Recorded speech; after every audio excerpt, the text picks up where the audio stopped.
Greetings! Welcome to another one of my videos. Thanks for watching. This is the second part of a series of videos that I'm doing on a simple way to break the first fetter, the Buddhist first fetter, which is realizing no self, realizing no inherent self. And if you've arrived here and you've yet to watch the introductory video, please go and watch that, because it covers a lot of information which is important for you to get into and digest before you go further down the line, which is what we'll be doing here. So please watch that. In this video I'll be detailing the first section of what I was going to examine, which is the senses and how the senses relate to the body. So let us first of all go to hearing. Let's do hearing first. If we go to our ideas, beliefs, etc., thoughts about hearing, usually the belief is that I, being this body, am doing the hearing. I am hearing. This body is hearing. Therefore, this body is performing the function of hearing. So, didn't do my button up. So, there are two things. One thing here, doing the hearing, and another thing outside that is being heard. That is the standard view from conceptuality, thought and belief. That's one side. So if we go to the other side, what we actually do is find this self, this I, that is doing the hearing. If you go to the actual sense itself right now, hearing, what can you find that is performing a function of hearing? Can you find something that is doing hearing, that is performing a function of hearing? Or is the only thing you can find what is being heard? There may be a temptation in this inquiry to go to the feeling sensation around the ears. In fact, the standard view is ears are hearing. But as I say, that's feeling sensation. That's not the inquiry, that's a separate inquiry. So put that to one side. Instead, go to the hearing sensation alone. In the hearing sensation, there is what is being heard. Doesn't matter what it is. Doesn't matter if it changes. I'll just say that in hearing there is what is heard. What is hearing that? Go to hearing right now. Inquire. What is hearing the sound? What can be found, not thought about, what can be found that is doing the hearing? Now there might be thoughts coming up. I am doing the hearing. Do you find in the hearing sensation an I that is doing the hearing? There might be other thoughts coming up. Ears are hearing. Brain is hearing. Something like that. Well, those are thoughts. What can you actually find? Do you find ears hearing? Do you find a brain hearing? Do you find a body hearing? Do you find a self hearing?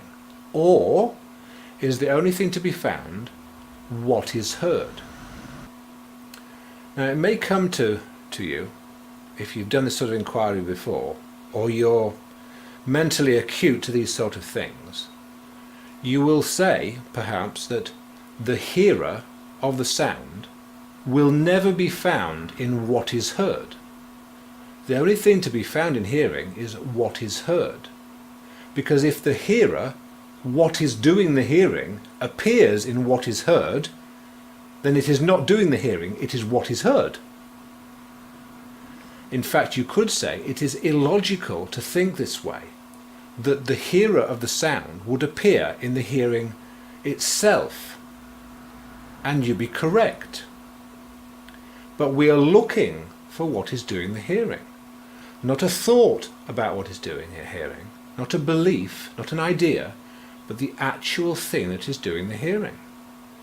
So if you've reached that point where you've realised that it's illogical to think along these lines, or the way you've actually gone to the hearing sense and all you've found is what is heard, you cannot find a hearer in what is heard, then it should be clear to you that I hear, or this body hears, or the ears are hearing, that's just a belief, an idea.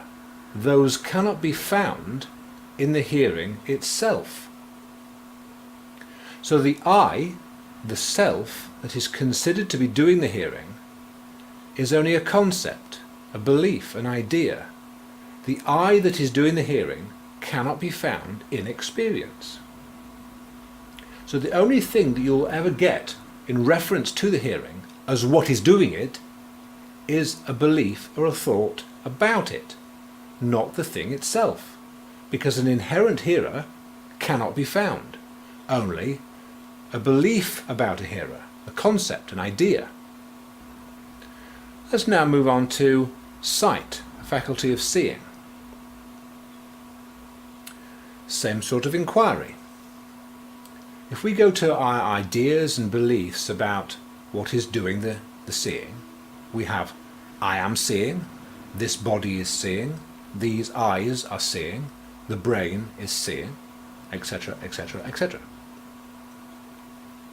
Those are thoughts and ideas and beliefs. So now go to the other side.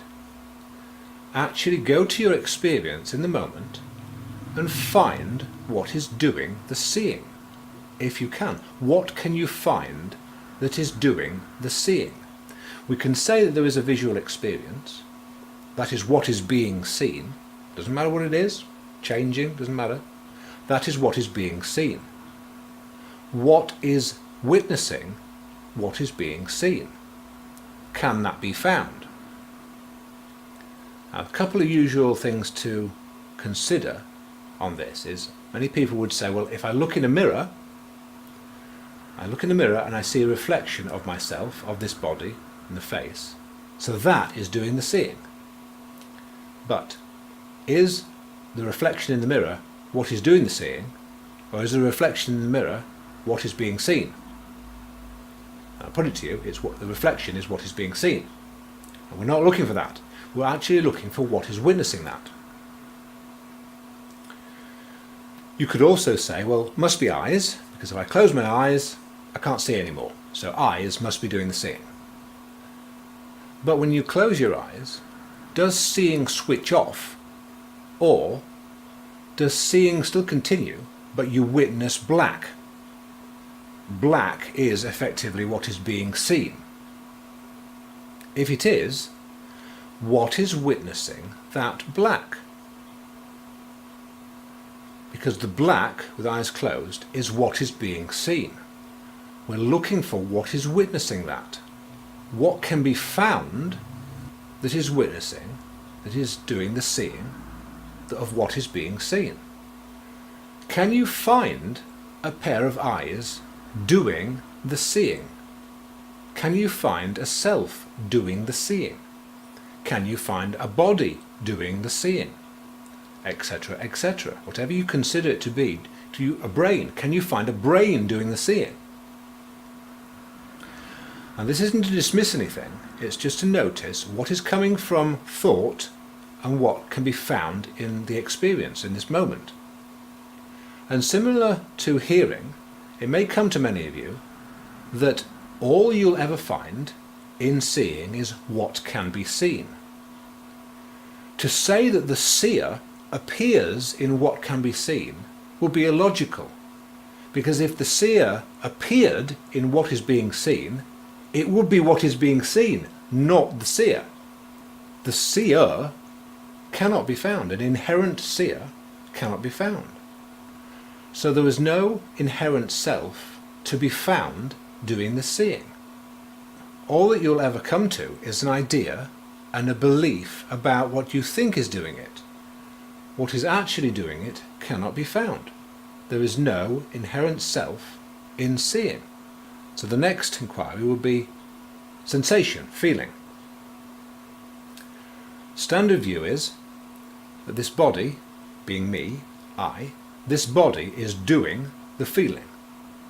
That in essence, there are always two things. There is one, this body that is doing the feeling, and there is something else, be it this chair or a cup or whatever, that is being felt. So that's a duality, two things. One doing the feeling and one being felt. Now this next inquiry I usually say, place a hand on a flat surface like a desk or a table and close your eyes. I suggest closing your eyes because the sense of sight is very strong and it can actually pull you away from the sensation itself. The temptation to answer from seeing rather than actually feeling, because this inquiry is only for the feeling sense. Place a hand on a table, close your eyes. If then we say, go to the sensation that we normally refer to as hand on desk or hand on table and inquire what can be found there.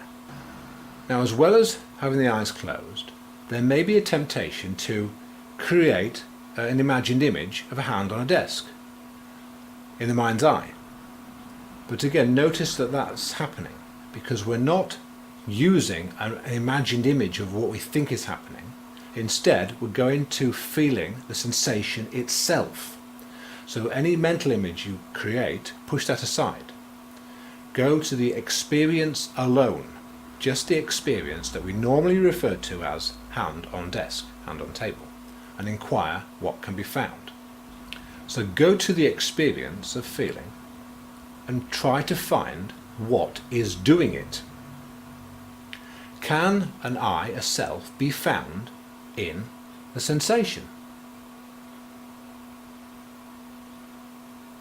And hopefully you'll realize if you go to the sensation itself, there is just, as in words we can say, there is just one sensation.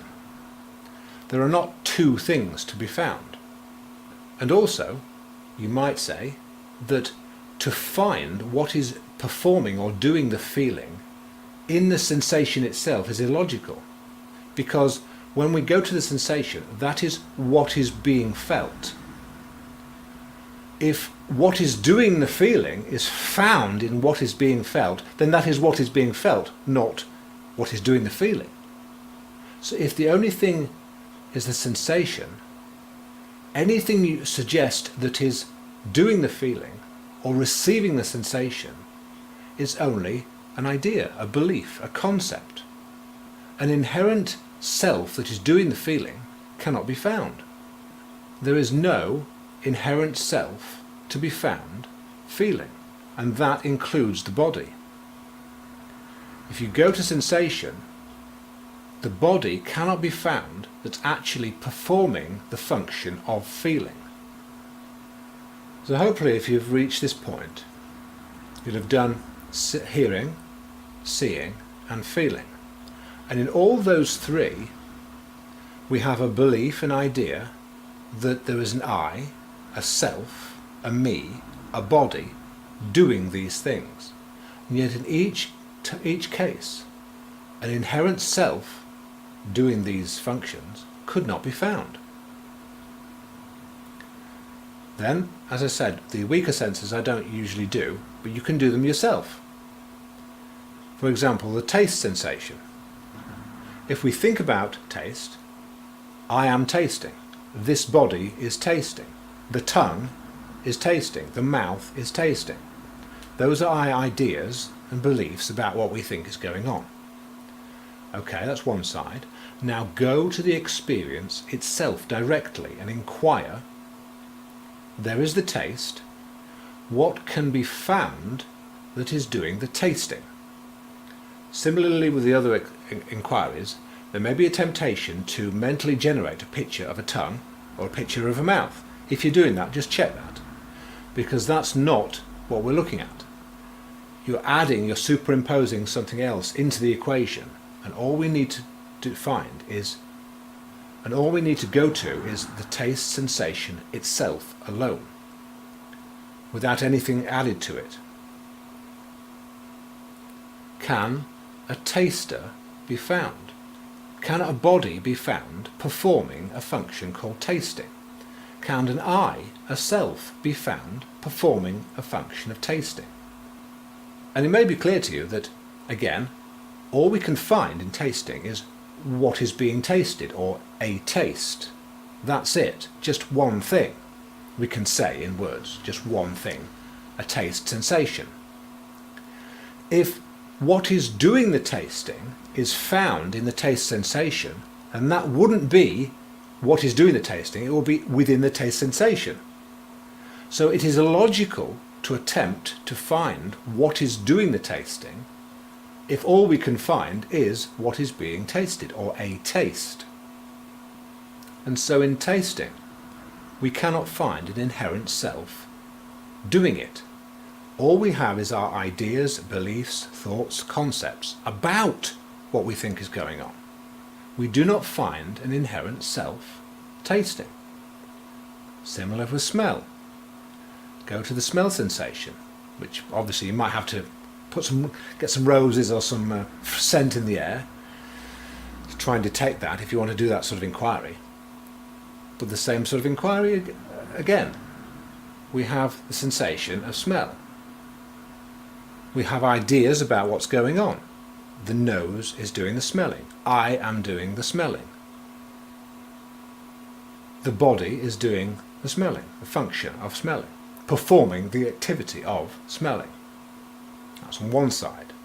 If you go to your experience right now, the smelling sensation, and what can you find doing the smelling?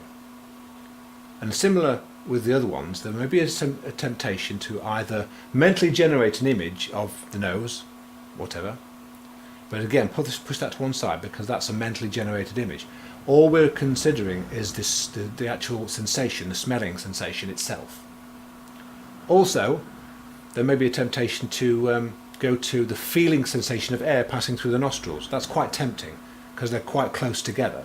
But make sure it's not this feeling sensation of the air, it's the smelling sensation. So actually detecting the scent only. And similar to the other inquiries, it may come to you that the only thing to be found in smelling is what is being smelt, or a smelling sensation. That's it. If what is doing the smelling appears in what is being smelt, then it wouldn't be what is doing it, because it would be what is being smelt. So it may come to you that it's an illogical inquiry, and you'd be correct. An inherent smeller cannot be found. All we have is ideas and beliefs and thoughts about what is going on. We cannot find an inherent self that is performing a function of smelling. So if we were to put all 5 senses together and inquire on that, just before I go into that section, just point out one thing. In the senses, particularly seeing and hearing, there may be a distance apparent between the objects appearing in hearing and seeing to what is assumed to be doing it. Don't worry about distance. That's a different inquiry. At this stage, all we're looking for is what is doing the seeing and what is doing the hearing, if that can be found. Don't worry about distance in those senses at this stage. So with all the 5 senses added together, I could say to you, this is the current experience, we shall say. All the 5 senses, the current experience. And the inquiry, on the same lines as all the other ones, can an inherent experiencer be found? Or is the only thing to be found the current experience? Can a self be found that is experiencing, that is performing a function of experiencing?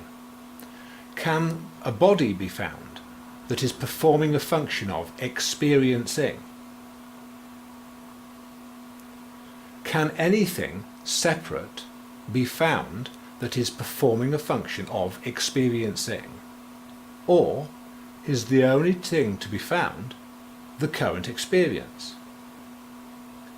And hopefully you'll see all that can be found is the current experience. Indeed, it might come to you that if what is doing the experiencing is found within the current experience, then it's not what is doing the experiencing, it's the current experience. So it might even you might even realise that it's illogical. The inquiry is kind of illogical to think that way, and you'd be correct. But why is it that way? In all the senses, and all the senses culminating together, the current experience, no inherent self can be found that is doing experiencing. There is no inherent self to be found that is having an experience. There is just what is being experienced. So in this part of the inquiry, the senses, there is no inherent self. None could be found. The only thing that we ever have is our ideas, beliefs and thoughts about what is going on. We don't find an inherently real experiencer, seer, smeller, taster, feeler, etc., etc. And as I mentioned in the introductory video, you must actually do these inquiries. You cannot think your way through this. Why? Because what I'm suggesting is, it is the thinking process itself that keeps the illusion in place. If we think about what is going on, we'll automatically go to beliefs and ideas and concepts. But we're comparing those with something else. We're comparing it with what we can find, because we're looking for an inherent self. We're not looking for a belief about a self. We're not looking for a thought about the self. We are looking for an inherently real self. And to do that, we must track it down. And the only thing we have to track it down is the experience that we have in the present moment, to look, to find a self. And none is ever found. In fact, as I mentioned, you could say it is logical to attempt to find one. Well, I hope that was interesting. I hope you gained something from that. If you have any questions, any queries, please write. Please click like, click subscribe. And the next video I'll be doing in this series will be control and choice, or free will. I'll link those two together in the next video, so make sure you watch that one. The next video, control and choice. Thanks for watching. See you again next time. Bye for now.